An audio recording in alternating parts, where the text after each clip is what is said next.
आत्मकथा के संदर्भ में अपनी खबर।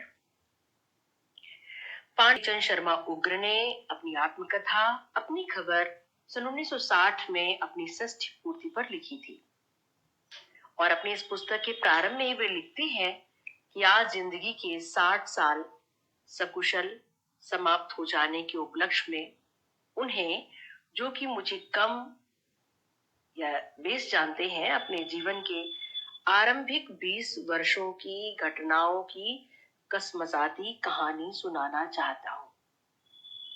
आत्मकथा का दुख निराश नहीं करता है और उग्र की आत्मकथा को अनेक दृष्टियों से आत्मकथा की संस्कृति का आदर्श माना जा सकता है। जैसा कि अभी मैंने कहा कि आत्मकथा यानी अपनी कथा। आत्मकथा व्यक्ति के जिए हुए जीवन का ब्यौरा है जो स्वयं उसके द्वारा लिखा जाता है और हिंदी में आत्मकथाएं कम लिखी गईं। प्रेमचंद ने हंस का आत्मकथात्मक अंक निकाला था और इसी अंक के लिए उनके मित्र जयशंकर प्रसाद ने कविता लिखकर भेजी थी अपनी आत्मकथा के संदर्भ में कि छोटे से जीवन की कैसे बड़ी कथाएं आज कहूं, क्या यह अच्छा नहीं कि औरों की सुनता मैं मौन रहूं। और प्रेमचंद ने स्वयं अपने जीवन को सपाट समतल मैदान बताया है और हालांकि नागार्जुन ने प्रेमचंद के इस कथन का खंडन किया था और उनका कहना था कि किसी का जीवन सपाट समतल मैदान नहीं हो सकता। प्राचीन जो आत्मचरित है बनारसी दास जैनकृत अर्धकथा जो 1641 ईस्वी की है और हिंदी में इतिहासकारों ने भारतेंदु हरिश्चंद्र जी की कुछ आप बीती कुछ जग बीती को भी आत्मकथा का प्रयास माना है और आगे चलकर इस विधा का विकास होता है। डॉक्टर हरिवंश राय बच्चन ने आत्मकथा को स्मृति यात्रा के कहा और जो एक अंग्रेजी कवि ऑडेन हुए हैं उनका कहना था आत्मकथा के संदर्भ में कि वो अपने आप को समझने की ओर उन्मुख एक सच्चा और गंभीर आत्म परीक्षण है। महात्मा गांधी जी ने भी अपनी आत्मकथा लिखी, नागार्जुन ने लिखी, हरिवंश राय बच्चन का भी मैंने जिक्र किया ही किया। तो आत्मकथा के इस क्रम में जब हिंदी साहित्य की आत्मकथा के विकास क्रम में 1960 में जब पांडे बेचन शर्मा उग्र की अपनी खबर प्रकाशित हुई और ये आत्मकथा लेखक का आत्म स्वीकार बनकर हमारे सामने आई। आत्मकथा में लेखक ने अपनी निष्ठा को सार्वजनिक किया, अपने जीवन पर पड़ने वाले प्रभावों को तटस्थ होकर देखा और लिखा। बिल्कुल वैसा ही जैसा एक फ्रांसीसी लेखक जो मार्टिन है उसने लिखा है कि मैं स्वयं अपनी पुस्तक का विषय हूं, मैं अपने गुण दोष जग जीवन के सम्मुख रखने जा रहा हूं। उग्र जी ने भी ऐसा ही किया। उनकी आत्मकथा में जो दिग्दर्शन को लिख रहे हैं तो गोस्वामी तुलसीदास जी को आगे करके उग्र जी ने लिखा, मैंने क्या क्या नहीं किया, किस किस दर की ठोकरें नहीं खाई, किस किस के आगे मस्तक नहीं झुकाया मेरे राम। इस तरह की बहुत भावनापूर्ण बातें अपनी आत्मकथा के प्रारंभ में उन्होंने लिखी। भोजन और कपड़े के लिए पागल बना मैं यत्र तत्र सर्वत्र झक मारता फिरा, प्राणों से भी अधिक प्रिय आत्म सम्मान त्याग कर खलों के सामने मैंने खाली पेट खोल खोल कर दिखलाया। सच कहता हूं, कौन सा ऐसा नीच नाच होगा जो लघु लोभ ने मुझ बेशरम को न नचाया होगा। किंतु आह, लालच से ललचाने के सिवाय नाथ हाथ कछु नहीं लगियो। और उग्र ने इस रूप में अपना आत्मचित्र खींचकर पाठकों के सामने रख दिया और अपने इस दिग्दर्शन के पश्चात प्रवेश में उन्होंने आचार्य शिवपूजन सहाय, आचार्य नलिन विलोचन शर्मा तथा जैनिन कुमार को याद किया। इन लोगों ने उग्र से संस्मरण लिखने की बात कही थी और संस्मरण तक आते आते आत्मकथा लिख गई और इसमें उन्होंने निराला और अपने प्रथम प्रकाशक श्री पन्नालाल गुप्त और दूसरे प्रकाशक मतवाला के संचालक श्री महादेव प्रसाद सेठ को याद किया है। पन्नालाल गुप्त को याद करते हुए वे लिखते हैं कि मेरे बाकायदा प्रथम पब्लिशर श्री पन्नालाल गुप्त नामक एक सज्जन थे। बनारस में नीची बाग में उनकी छोटी सी दुकान थी। पन्नालाल जी मुझे 2 रुपए रोज देते और मैं उन्हें महात्मा ईसा का नाटक का एक दृश्य लिखकर देता था। उसी तरह महादेव बाबू के विषय में उग्र ने लिखा कि महादेव बाबू निराला जी पर ऐसे मुग्ध थे कि उन्हें गुलाब के फूल की तरह हृदय के निकट बटन होल में सजाकर रखते थे। और फिर महादेव प्रसाद सेठ के साथ काम करते हुए जो कुछ घटनाएं घटी थी, उन्होंने भी इस अध्याय में उसको लिखा है कि कैसे मतवाला ऑफिस से 150 गजों की दूरी पर निराला ने प्रकाशक पर आक्रमण कर दिया था। फिर बाद में उनको उग्र जी को पछतावा होता है और उग्र ने महादेव बाबू से कहा कि मैं बुरिया बिस्तर बांध लूंगा, क्योंकि मेरी उत्तेजना से निराला ने आपका जो अपमान किया है उसका जो बदला लिया है, उस बात को जिक्र करते हैं महादेव सेठ के सामने, उस घटना के विषय में बताते हैं। और जो भावुक महादेव सेठ है वो महाकवि से माफी मांग लेता है और वो पुनः मतवाला में निराला को ले आते हैं। लेकिन जो निराला जी है वो लेखक को भूल नहीं पाते और लेखक ने लिखा भी है अपनी इस आत्मकथा में कि निराला व्यक्ति पर भी संस्मरणों की निहायत चुस्त पत्रिका प्रस्तुत की जा सकती है। और अपनी खबर में दिग्दर्शन, प्रवेश, अपनी खबर, धरती और धान, चुनार, नागा भागवत दास, राम मनोहर दास, भानु प्रताप तिवारी, बच्चा महाराज, पंडित जगन्नाथ पांडे, लाला भगवान दीन, पंडित बाबू राव विष्णु पराड़कर, बाबू शिव प्रसाद गुप्त, पंडित कमलापत त्रिपाठी, बनारस और कलकत्ता, जीवन संक्षेप, असंबल गान, ये एक सूची है उनकी आत्मकथा में। और निराला ने उग्र के लिए कहा था कि उग्र की कुख्याति भी साहित्य में एक दिन ख्याति बनकर चमकेगी।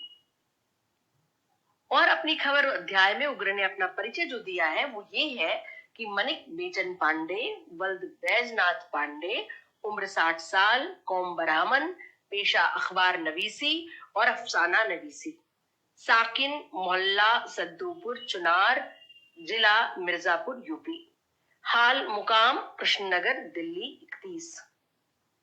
आज जिंदगी के 60 साल सकुशल समाप्त हो जाने के उपलक्ष्य में उन्हें, जो कि मुझे कम या बेस जानते हैं, अपने जीवन के आरंभिक 20 वर्षों की घटनाओं से कसमसाती कहानी सुनाना चाहता हूं। उग्र ने ब्राह्मण समाज पर इस अध्याय में विस्तार से चर्चा की है।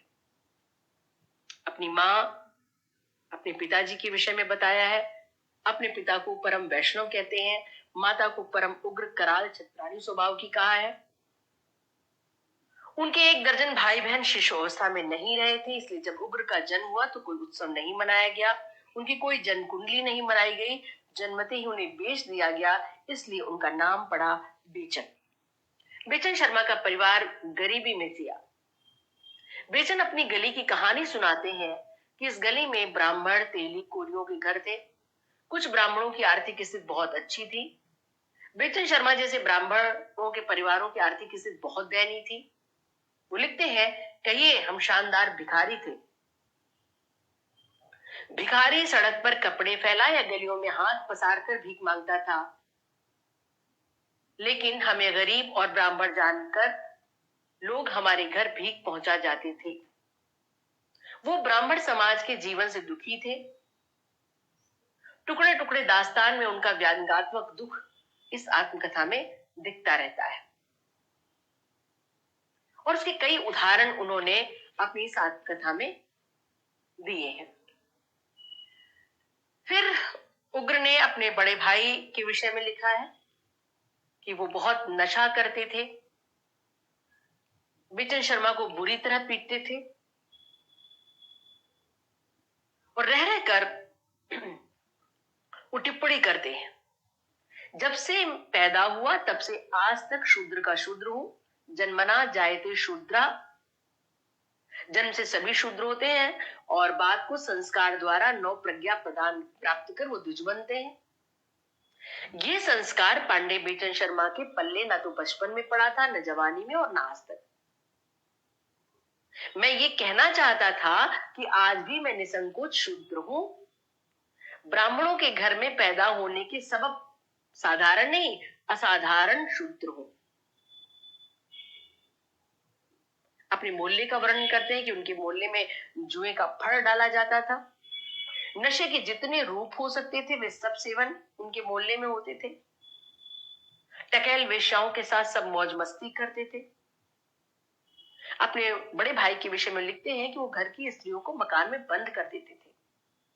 इसीलिए उग्र ने लिखा है, मेरा ख्याल है कि अक्षरारंभ से पहले ही मेरे कान में वेश्या या रंडी शब्द पड़ चुका था। उग्र का बचपन ऐसे ही घुटन भरे माहौल में बीता, जिसमें जुए खेलने वालों की पुलिस से रक्षा करने के लिए वे पहरे पर बैठा दिए जाते थे। 4-5 साल का वो बालक पढ़ने लिखने की उम्र में अपने बड़े भाई से खूब मारा जाता। कर्ज पर कर्ज, इसी पर उनका परिवार पला।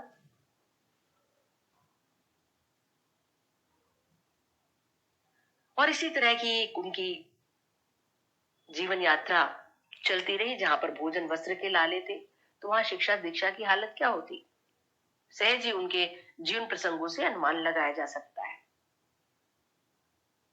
उनका जीवन स्वर्ग और नरक दोनों का ही सम्मिश्रण था। अपनी जो उनका रामलीला मंडली में जब वो लिखते हैं, और रामलीला मंडली में लक्ष्मण और जानकी बनकर वो 8-10 रुपए मासिक कमाने की बात कहते हैं। और धरती और धान अध्याय में वो विस्तार से अपने माता पिता की चर्चा करते हैं।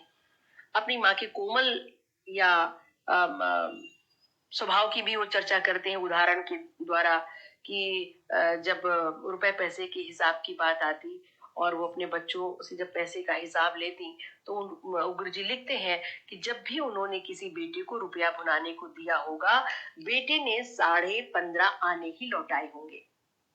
इस पर दूसरे बेटे ने कहा होगा, माँ बड़े ने पैसे गलत तो नहीं गिने, ला तो फिर से गिन दूं। और फिर से गिनने पर वो 15.5 आने की जगह 15 आने ही को 16 बतला माँ को दे देता, वो रख लेती। वो परिश्रमी भी जबरदस्त थी। वो लिखते हैं, हमारे लंबे चौड़े दरिद्र घर को होली दिवाली पर वो अकेले ही कछाड़ बांधकर पोतनी या पीली मिट्टी से दिव्य कर देती थी। उनकी माँ गृहस्थी को अपने हाथों से संवारती थी। जब घर में खाने को कुछ नहीं होता, तो मोहल्ले से मन गेहूं ले आती। एक निहायत करुण गीत गाती मेरी तरुणी भाभी के साथ उसे पीसती। ये उन्होंने अपनी माँ का शब्द चित्र अपनी इस आत्मकथा में खींचा है। उग्र ने चुनार अध्याय में अयोध्या और चुनार की तुलना की है। रामचंद्र भगवान अयोध्या नगरी में पैदा हुए थे, जो पवित्र तीर्थ मानी जाती है। मैं चुनार में पैदा हुआ, जो काशी के कलेजे और गंगा तट पर होकर भी त्रिशंकु की साया में होने से तीर्थ नहीं है। इतना ही नहीं, तीर्थ का पुण्य हरण करने वाला भी है। फिर भी चुनार मुझे तीर्थ और अयोध्या के साकेत से भी अधिक प्रिय है। चुनार विंध्याचल का आंगन ही तो है। मीठे जीवन प्रद कुएं, निर्मल नीरपूर्ण तालाब, बाग, उपवन, वन, सहस्त्र सहस्त्र वर्षों के इतिहास के चरण चिन्ह चुनार में चतुर्दिक। उन्होंने चुनार की प्राकृतिक शोभा का वर्णन किया। चुनार उनके लिए स्वर्ग है और उसी में उग्र का मन रमा रहा। नागा भागवत दास अध्याय में उग्र ने रामलीला मंचन के माध्यम से भारत के सांस्कृतिक इतिहास का चित्रण किया। महंत भागवत दास हिम्मत वाले, जीवट वाले साधु महात्मा थे। तभी तो सन 1910 में वे सीमांत प्रदेश के विख्यात शहर बन्नू में जाकर रामलीला दिखाने की जरूरत की। उन्होंने रामलीला वालों के श्रृंगार, सामान, भोजन की व्यवस्था, समाज में रामलीला के स्वरूपों का जनता में आदर, इन सब का वर्णन पूरे रस के साथ उग्र जी ने किया है। राम मनोहर दास की भी रामलीला मंडली का जिक्र हुआ। इस रामलीला मंडली में कलाकारों को मेहनताना अच्छा मिलता था।